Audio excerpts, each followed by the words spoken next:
hypnosis with real clients facing genuine issues. Brought to you by the hypnotherapist demanded by celebrities, CEOs, and even royalty, Adam Cox. These recordings took place live from Adam's clinic in London's world-famous Harley Street. So, get yourself comfortable and enjoy today's episode of The Hypnotist.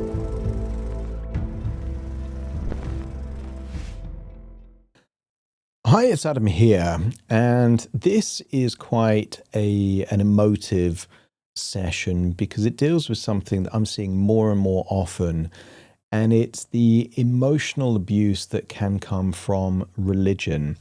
And I think, even though I'm an atheist, I think lots of religions are wonderful things that, if they support empowering belief systems, kindness, respect, and love, then they're wonderful, and that could be a very good thing.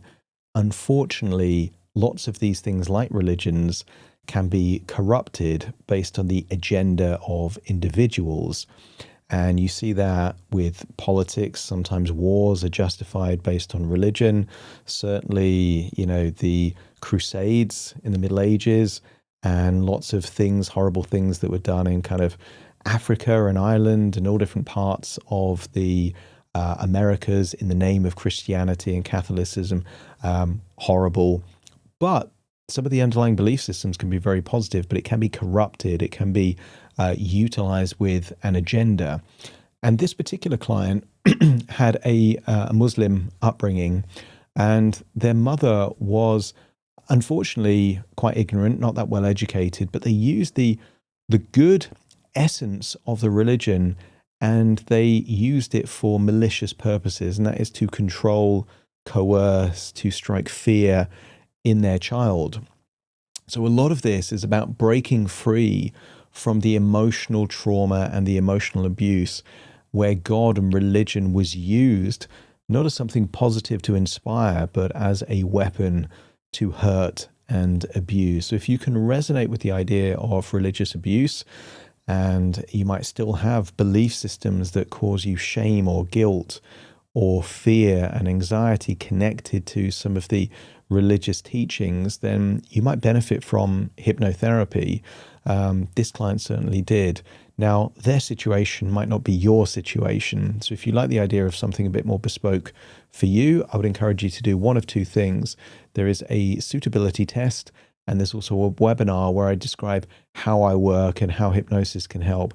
They're both in the description, so check them out if they are of interest. For now, though, you might get some value from this. Find a quiet, comfortable place where you won't be distracted or disturbed. Relax and enjoy the session.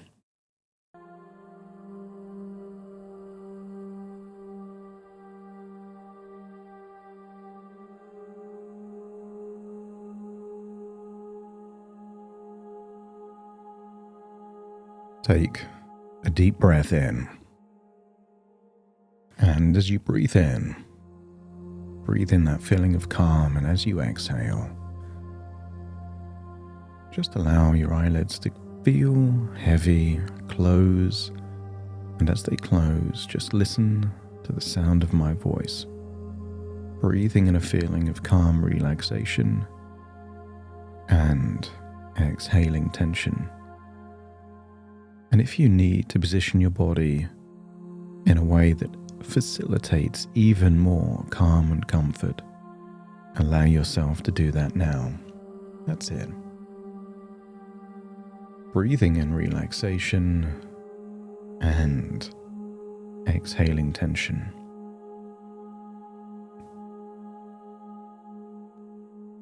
And I want you to think of the journey you've made to be here.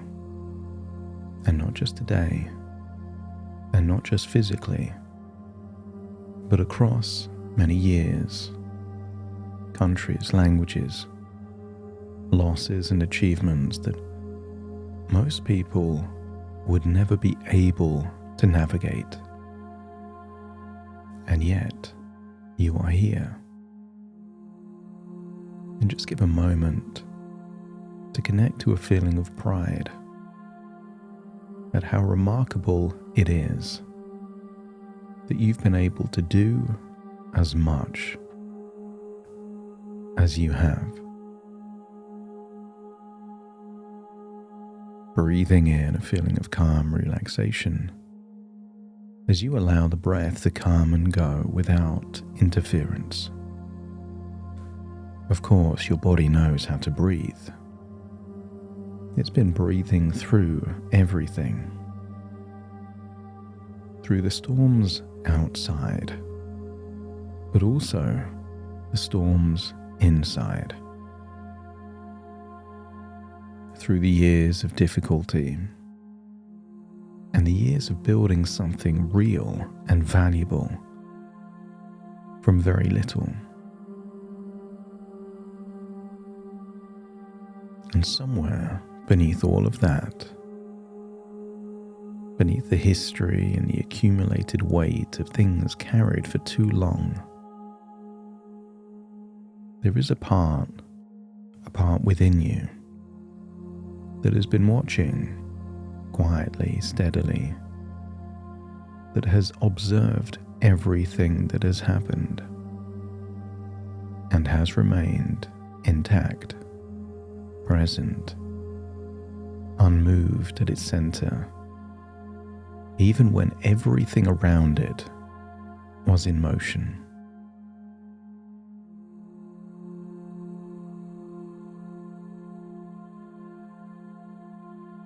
And this is the part of you I'm speaking to today, the observer, the witness,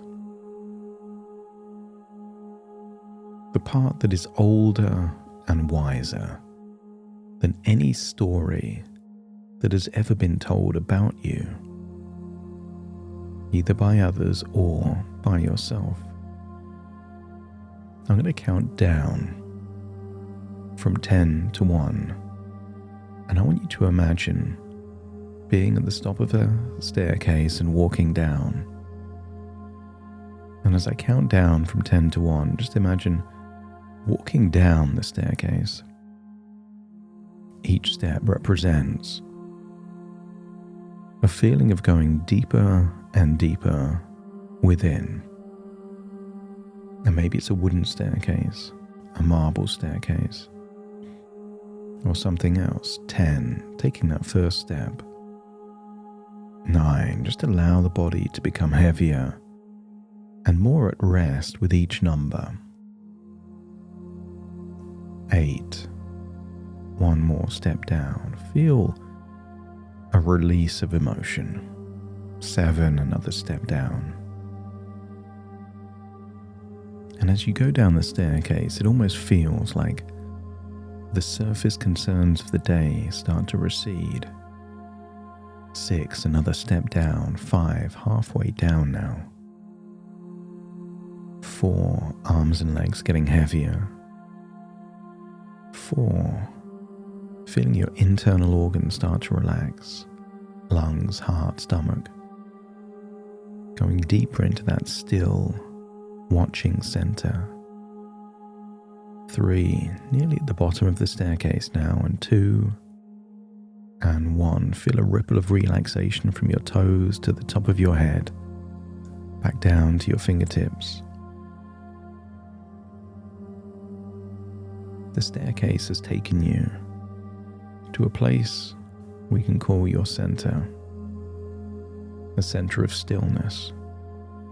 And here you are at this still center, where the real work can happen, where the part of you that has always known the truth is present and listening.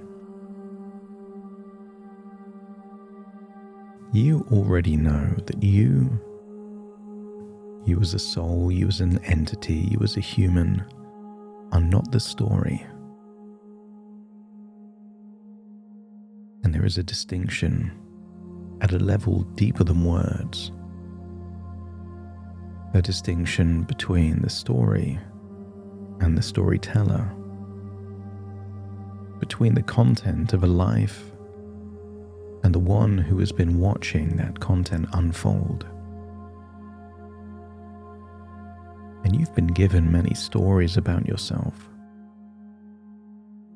stories that began before you were old enough to evaluate them. Stories that were delivered with authority and fear, and a particular power that a parent holds over a child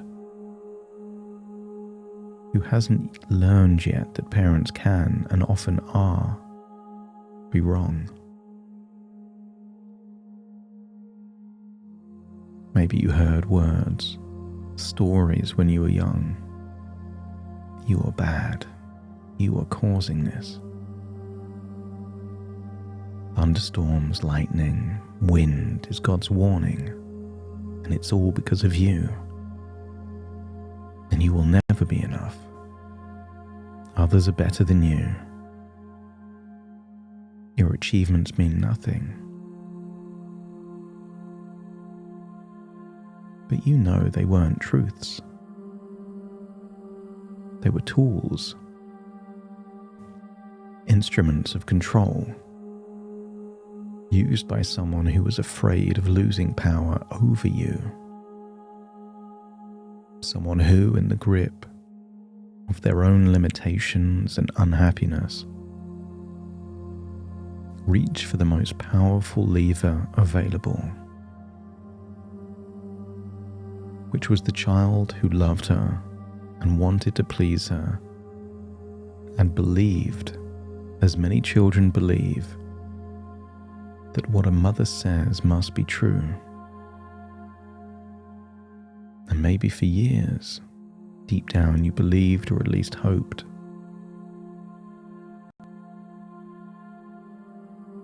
that your mother wanted the best for you. She wanted you to do well. And sometimes we only know later that those things we were hoping were never true, never real. Your own deepest experience confirms that you are not and never were those stories. You have never been those stories. You are the one who has been experiencing those stories, watching them, surviving them, and in time questioning them. I want you to use the power of your imagination to think of it in an unusual way. You are the sky, and those stories are clouds. They moved through you, and some of them were very dark and very heavy, and some of them stayed for a long time and seemed like they would never pass. But they were always just the weather passing through the sky, and the sky itself, the awareness that watched them come and go, was never the clouds. You are not the stories told about you. You are the one that's been watching those stories. And you are more capable, more powerful than any words, any stories. Think back, all the way back when you first arrived, with a language you were still learning, how quickly you adapted, met real people, connected. Your desire to study, improve yourself, even though you were carrying the weight of a family's disapproval.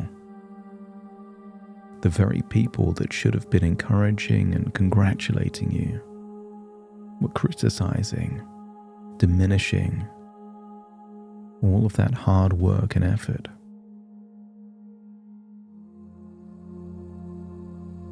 You were always good, always loyal.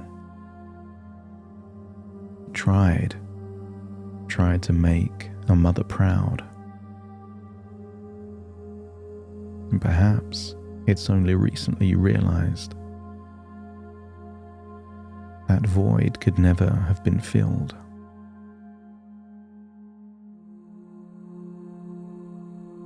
You were someone growing consistently, making connections, friends, becoming wiser in spite of all of those attempts to crush you, diminish you, stop you. And the observer self, the sky that held all of that, has been there the entire time, watching, patient, intact. And it is from that observer position that we're speaking now. It's from that position that the work of real liberation begins. Because some people are trapped in chains. Some people are trapped in buildings. But some people are trapped because of emotions, fears. And sometimes those fears are more powerful than chains and brick walls.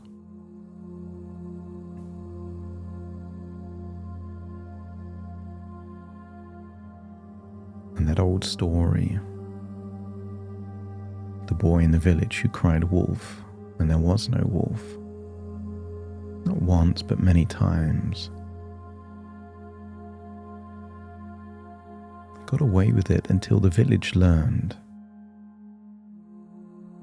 that the boy could not be trusted. If it was anyone else other than your mother, 2 or 3 times would have been enough for you not to believe the stories.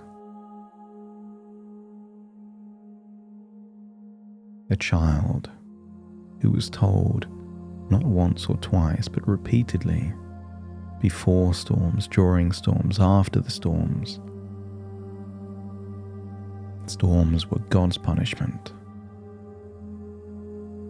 Lightning was anger. You were to blame. A boy who cried wolf. Stories that were never true. You now know it was never true. But because it came with authority, with the emotional intensity of a parent who had their own reasons for needing the child afraid, and that child's nervous system, which is hardwired to trust attachment figures like parents above all other sources of information, believed it.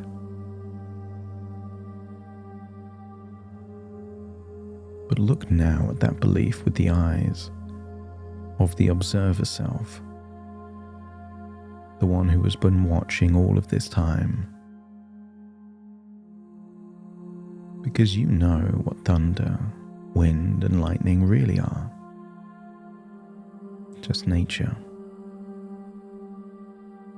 Thunder is the sound of electrical discharge in the atmosphere. A rapid expansion of air, superheated by lightning, producing a pressure wave that travels as sound. And it's been doing it on Earth for 4.5 billion years. Thunder and lightning existed before any human could even assign it a meaning. It has no opinion about you. The Vikings thought it was an angry god. Ignorant people that didn't know better often thought storms were the wrath of God. The end of days and apocalypse. But not once was it ever true.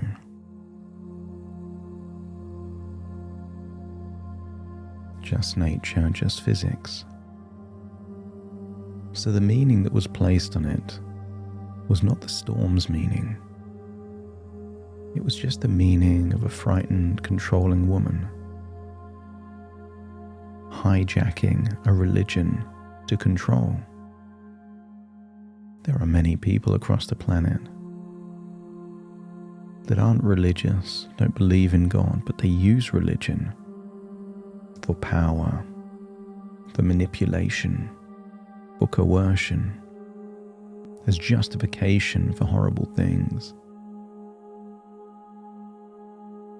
These are not true believers, they're opportunists looking to take a belief and exploit it for their own benefit.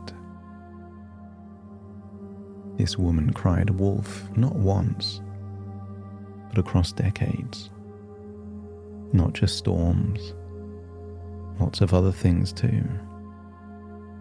And each time the wolf was never there. The punishment was not sent. The divine anger was her own anger and frustration at the life she was living. Her own insecurities, her own shame projected onto others. All of these stories about your inadequacies were just a way of deflecting from her own. So now your unconscious can begin to hear thunder differently. Thunder is weather. It's always been weather. Wind is just air pressure moving to different lower pressure. In the same way that if you have a warm room and a cold room and you open the door, the warm room moves to the cold room. That's all wind is. The movement of different temperatures following different pressure in different environments.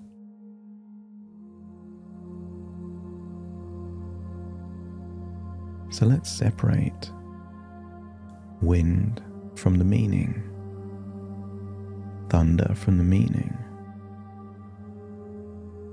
Even if you see storm clouds on the horizon, it's just nature. You're not anticipating judgment, punishment, and apocalypse. It's just a sign that weather is on its way. And when the clouds gather, when the sky darkens, when you notice the change in the air or the wind rising, allow your nervous system to interpret this as a different message. It's not danger, not punishment, not your fault. Observe it with interest, curiosity, fascination. Any old emotions come up. Say to yourself, ooh, this is interesting. An echo of a false story I was told is still temporarily having an effect in your body. And the more you greet those sensations with curiosity, intrigue, then the more it dilutes and diminishes. You separate the sound of thunder and the sensation of wind from the meaning that you are forced to attach to it.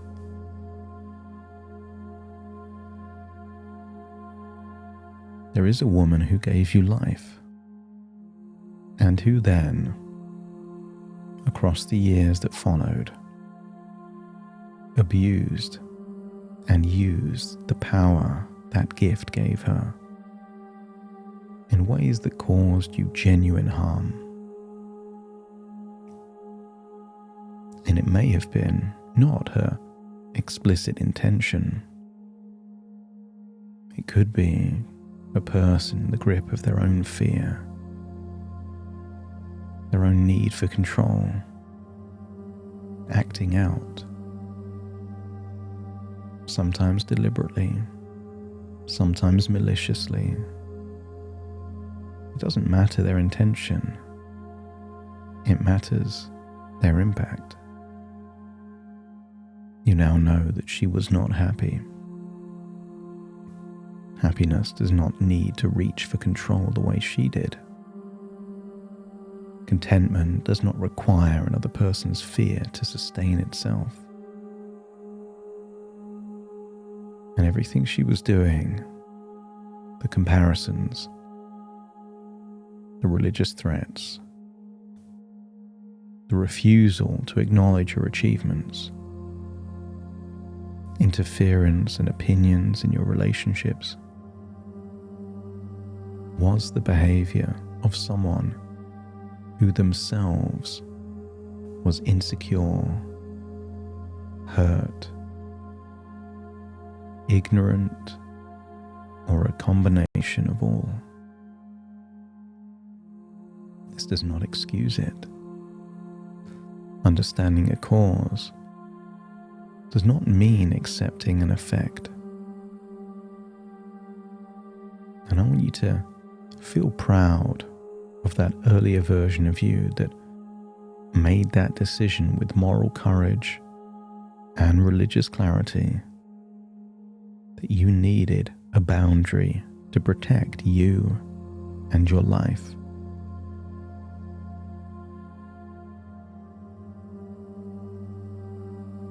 Accepting that someone will not change means empowering yourself to change you and your proximity to that person. It was an act of self-preservation. And you don't need to forgive what cannot yet be forgiven. But maybe you can notice what you are doing when you carry the attachment to this past. When those thoughts about what she said, what she did, what she prevented, what she cost you, if that continues to occupy space in your present, there's still an attachment. And you can choose to break and let go of that attachment. Imagine you are carrying a very heavy bag, and the bag contains every painful thing she said and did, every comparison that diminished you, every storm she weaponized, every opportunity that was narrowed by her control, and every year that passed under the weight of her narrative about who you were. Any humiliation, embarrassment, mocking and laughter. And you've been carrying this bag for a very long time. And for a while that was out of loyalty. And now it might be from resentment, anger, frustration, or just pain.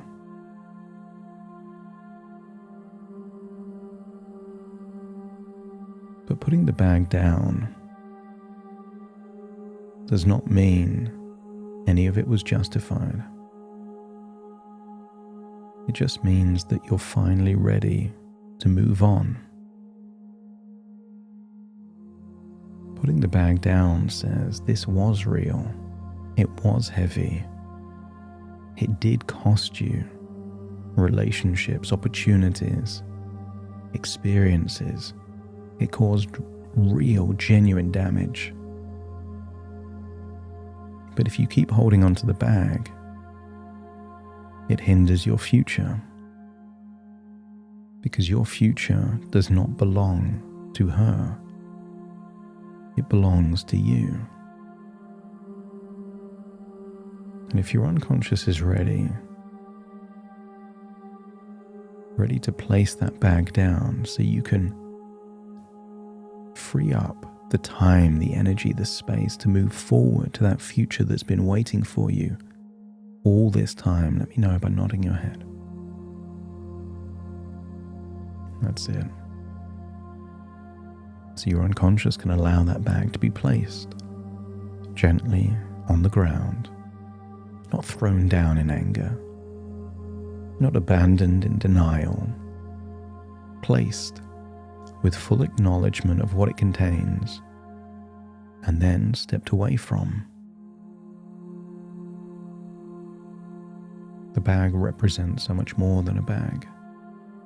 Moving on is you claiming your independence, your ability to choose the life you want, the partner you want, the opportunities you want. She had her opportunity. She wasted it. She exploited it. She does not need to have a seat in the next chapter of your life.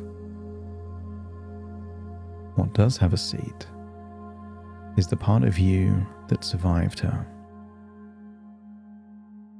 The boy that learned a new language. The man who studied hard, made connections, got wise, developed skills. You've put down the bag of what she did and what she said. You've acknowledged its weight, and you step forward without it. And you step towards that future.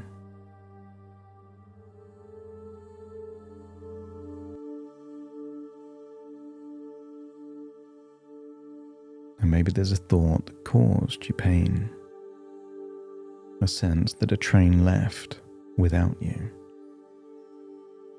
an idea perhaps it was the last train, the symbolic representation, the one that got away, the life you could have had, partnership, family, a different kind of life. That ship has sailed. And your unconscious can examine this thought with the clear eyes of that part within you with all of your wisdom. The thought that your last train has gone, that the ship has sailed, that you've been left behind on the shelf, is a thought that was produced by a mind still operating under that old story. The story that says you were behind where you should be. It keeps you in the mode of a victim. It keeps you still attached to the bag. But you're different now. You've accomplished so much. And rather than feel continued to be punished, continued to feel the consequences of her words, her choices, her actions, what if now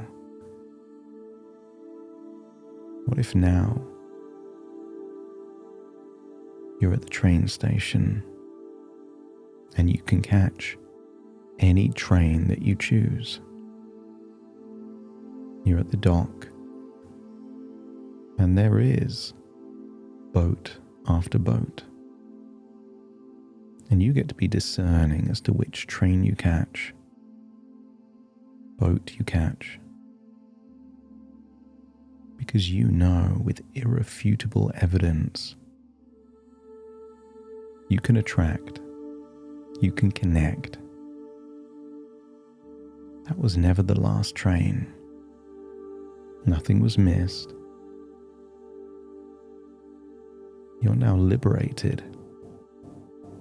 And whether a train or a boat represents an opportunity, a business, a relationship, a family,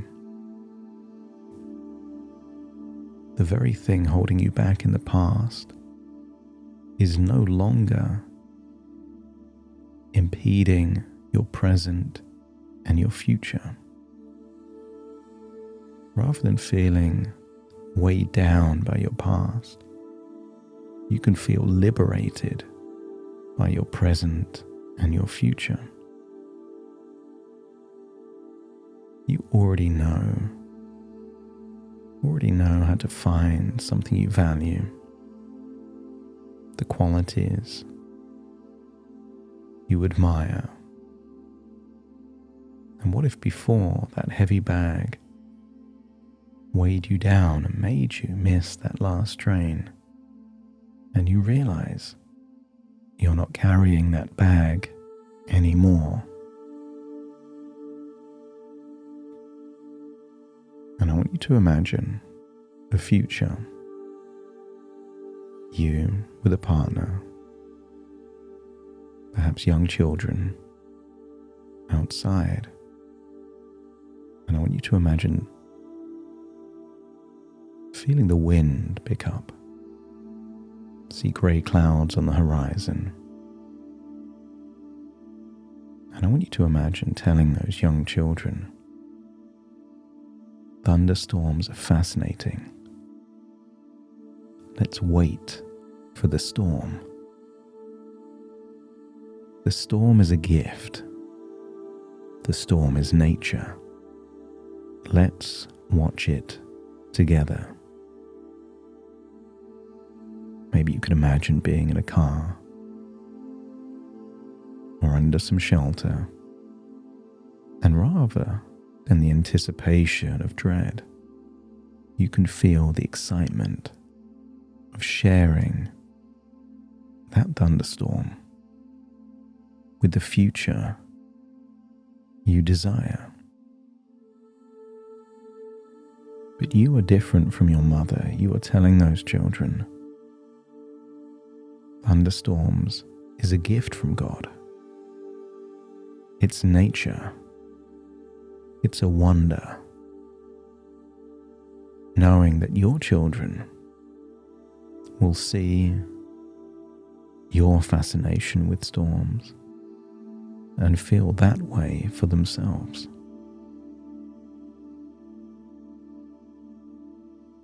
Hurt people hurt people. Healed people heal people. You are not a victim, you are a survivor. You are not broken, you are resilient. You are not damaged. You are healed. And what if the very best thing you can do is to live a life on your terms, to show someone that always doubted you that they were always wrong? As you breathe in and breathe out, it's time to return to the present. But you return knowing that that big heavy bag has been placed down and left in your past, and you are now free to pursue a future without it. Starting to count. 1, 2, 3, starting to wake. 4, 5, 6, more alert. 7, 8, open your eyes, open your eyes.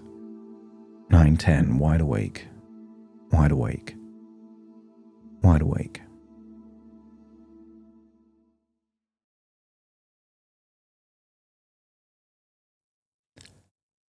Thank you so much for joining me on today's episode of The Hypnotist.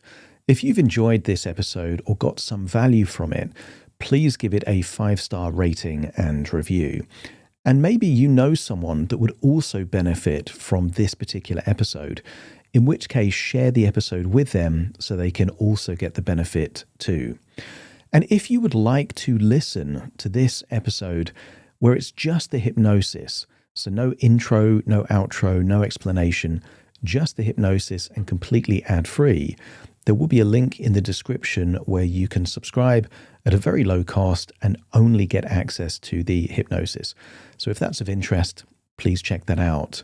Thank you again for being a regular listener of The Hypnotist, and I'll see you again soon for more.